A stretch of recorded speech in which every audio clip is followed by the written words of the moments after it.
اللہ تبارک و تعالیٰ نے ان کی شان میں ارشاد فرمایا هو الاول هو الآخر هو الظاہر هو الباطن وهو بكل شيء علیم۔ تو محترم اکرام، اس آیت متعلق حضرت علامہ محقق شیخ عبدالحق محدث دہلوی اپنی کتاب مداد النبوت کی ابتدا میں فرماتے ہیں کہ یہ آیت حمد خدا بھی ہے اور نعت مصطفیٰ بھی ہے۔ حمد خدا بھی ہے اور نعت مصطفیٰ بھی ہے، یہ صفات الہی بھی ہے اور صفات رسول بھی ہے۔ تو نگاہ عشق و مستی میں وہی اول وہی آخر۔ توجہ چاہوں گا سبھی حضرات کی بھائی، نگاہ عشق و مستی میں وہی اول وہی آخر، وہی قرآن وہی فرقہ وہی یاسین وہی پڑھیے درود پاک اللہم صلی اللہ سیدنا و شفیعنا نبینا نبی پاک۔ میں جو سامعین سماعت کرنے والے ہیں ان کی طرف سے فرمائشیں آ رہی ہیں، حالانکہ 3-4 فرمائش ہیں، اچھا کی فرمائش الگ ہے، ان کی الگ ہے، پوری کر دو گے؟ وقت کم ہے، کر دیں گے تو کیونکہ لمحہ بہت قریب ہے، کیونکہ بچوں کے دستار بھی ہونی ہے۔ سامعین آپ سماعت کریں، اس ناچیز کو 2-3 منٹ کے لیے سناؤ کیا لائے۔ اس نے پلکوں کے وسیلے سے عبادت کی، کیا نام؟ اس نے پلکوں کے وسیلے سے عبادت کی ہے، خواب میں جس نے محمد کی زیارت کی، خواب میں جس نے محمد کی زیارت کی ہے، یا نبی آپ کی میں سادہ مزاجی کے نثار، یا نبی آپ کی میں سادہ مزاجی کے نثار، ایک چٹائی سے 2 عالم پہ حکومت کی ہے، ایک چٹائی سے 2 عالم پہ حکومت کی ہے۔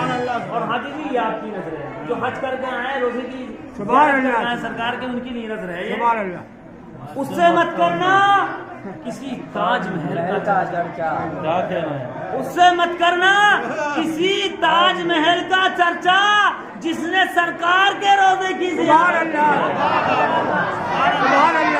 جس نے سرکار کے روزے کی زیارت کی۔ بہت سارے اکرام، وہ رسول صلی اللہ علیہ وسلم کا روزہ مبارک کہ جس کے دیکھنے کے لیے ہر آنکھ ترس رہی ہے۔ پوری دنیا کے اندر اگر بڑی سے بڑی عمارت بھی ہو جائے تو رسول کی روزے کی جھلک کی برابر بھی نہیں ہو سکتی، سوالی پیدا نہ ہوتا۔ سامعین حضرات، بات چل رہی ہے نبی کی، تو اللہ کے محبوب صلی اللہ تعالی علیہ وسلم کے لیے قرآن میں ارشاد ہوا قد جاءکم من اللہ نور، بے شک تمہارے پاس اللہ کی جانب سے نور آ گیا، یعنی محمد مصطفیٰ صلی اللہ تعالی علیہ وسلم آ گئے۔ تو محترم اکرام، جب ہم میلاد پڑھتے ہیں تو کچھ لوگوں کا اعتراض ہوتا ہے کہ یہ میلاد بدعت ہے، یہ کہاں سے آیا، یہ کب ہوا، یہ کیوں کرتے ہو؟ تو محترم اکرام، یہ میلاد ہم نہیں کر رہے بلکہ اللہ ہم سے کروا رہا ہے، اللہ ہم سے کروا رہا ہے، کیونکہ سب سے پہلے کام اللہ نے کوئی کیا ہے تو وہ ہے رسول کا نام لیا ہے، رسول کا ذکر کیا ہے۔ تو آپ رسول کا ذکر کرتے ہیں تو وہ اللہ کی سننا، اور اللہ کا ذکر کرتے ہیں، اس کی عبادت کرتے ہیں تو وہ رسول صلی اللہ علیہ وسلم کی سنت،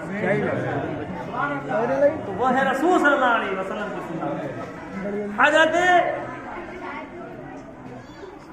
جابر انصاری رضی اللہ تعالیٰ عنہ نے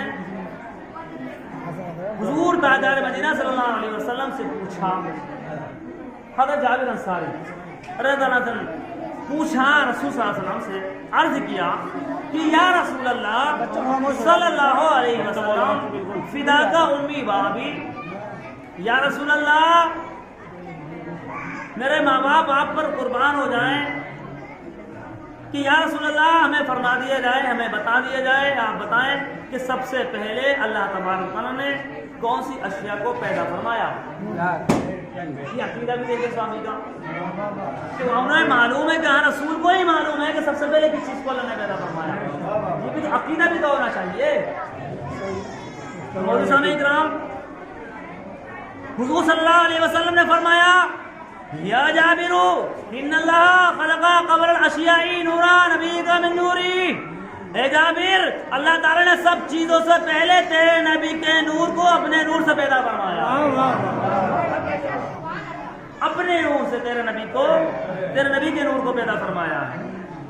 پھر وہ نور قدرت الہی سے جہاں اللہ تعالیٰ کو منظور تھا سیر کرتا رہا، اس وقت نہ لوح تھا نہ قلم، نہ جنت تھی نہ دوزخ، نہ فرشتے تھے نہ آسمان، نہ چاند نہ سورج، نہ جن نہ انسان، نہ مٹی نہ پانی نہ آگ، کچھ بھی نہ تھا، غرض کے کائنات کے کسی شے کا وجود نہیں تھا مگر اے جابر سن تیرے نبی کا نور تھا۔ سبحان اللہ۔ موجود سامعین کرام، تو ابھی جو آیت آپ کے سامنے تلاوت کی گئی ہے، هو الاول هو الاخر هو الظاہر، یعنی اول بھی آخر بھی ظاہر بھی باطن بھی اللہ کی صفت تو ہے، اللہ نے یہ صفتیں اپنے محبوب کو عطا فرمائی ہے۔ یہ آیت حمد خدا بھی ہے، نعت مصطفیٰ بھی ہے، تو رسول اول بھی ہے آخر بھی ہے۔ اول ایسے کہ آپ سے پہلے کوئی نہیں ہے، آخر میں ایسے کہ آپ کے بعد کوئی نبی تشریف لے کر ہی نہیں ہے۔ سامعین اکرام، یہ جو آخری امت ہے اس میں اور نبیوں نے خواہش کی پیدا ہونے کی کہ یا اللہ ہمیں اپنے محبوب کی امت میں پیدا فرما دے۔ جی جی۔ لیکن سامعین حضرات، یہ شرف یہ مقام ملا تو ہم گناہگاروں کو ملا کہ اللہ تعالیٰ نے اپنے پیارے محبوب صلی اللہ علیہ وسلم کی امت میں ہمیں اور آپ کو پیدا فرما دیا۔ تو موجود سامعین کرام، ہمیں شکر گزاری کرنی چاہیے پروردگار عالم کی، یا اللہ تیرا شکر ہے، تیرا احسان ہے کہ تو نے اپنے پیارے محبوب کی امت میں ہمیں پیدا فرما دیا اور اس کے ساتھ ہمیں پیدا فرمایا تو مسلمانوں میں پیدا فرمایا، مسلمانوں میں پیدا فرمایا تو ہمیں رسول کا چاہنے والا بنا دیا۔ بڑی درود ہے پاک اللہم صلی اللہ علیہ وسلم۔